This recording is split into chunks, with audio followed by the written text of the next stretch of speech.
Hi,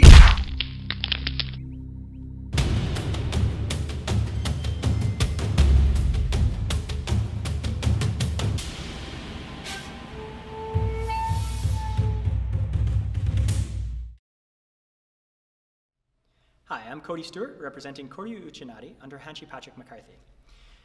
One of the hallmarks of Koryu Uchinadi, the extensive use of rotation, I've discussed in previous videos.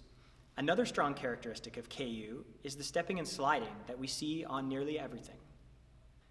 This KU quick tip is more of a justification for all the stepping and shifting and sliding than it is a tutorial on how to do it, but I will say briefly that in general, when you shift, you want to move both feet. It doesn't matter how much, just that you actively shift them both, and of course maintain good posture and stance throughout.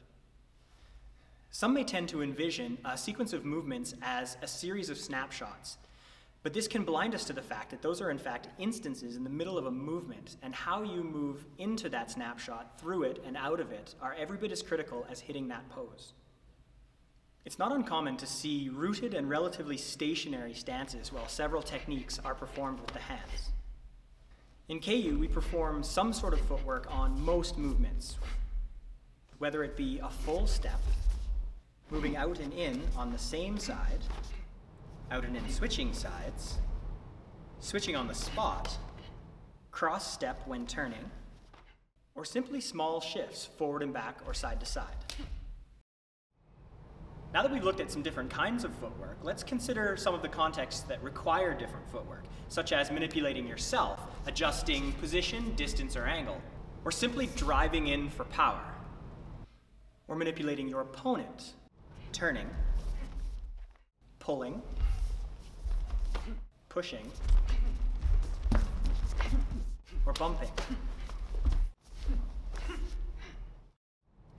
To summarize what we've looked at, some examples of footwork include full step, out and in on the same side or switching sides, switching on the spot, cross step, and small shifts forward and back or side to side. Some of the effects of all of this footwork include, on the one hand, manipulating yourself, adjusting position, distance, or angle, or driving in for power, and on the other hand, adjusting your opponent, turning them, pulling, pushing, bumping. And while these lists are by no means exhaustive, they do give you an idea of just how much footwork we actually do and why.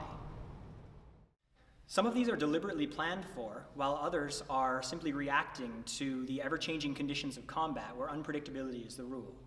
Even in prescribed partner drills you've done over and over, as the speed and intensity changes or the size or mobility of your partners change, your own position and distances naturally change, requiring adaptation and adjustment.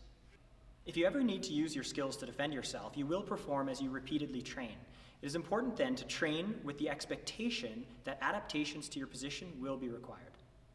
Consider if you practice everything with no shifting, assuming that stepping once puts you perfectly in range for every arm movement, there are no changes, then when you need to adapt, when you need movement, it isn't there for you, it isn't instinctive.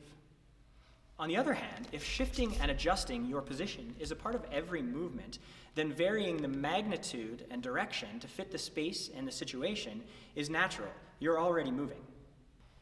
Strive then to build the availability of movement into all of your techniques, and you'll see improvements in your ability to adapt spontaneously to changing conditions. If you enjoyed this video, click here to subscribe and check out my page for more useful tips. Also, comment below, share your thoughts and experiences, and in particular, any ideas you have for future videos. I'm Cody Stewart. Thanks for watching this KU Quick Tip.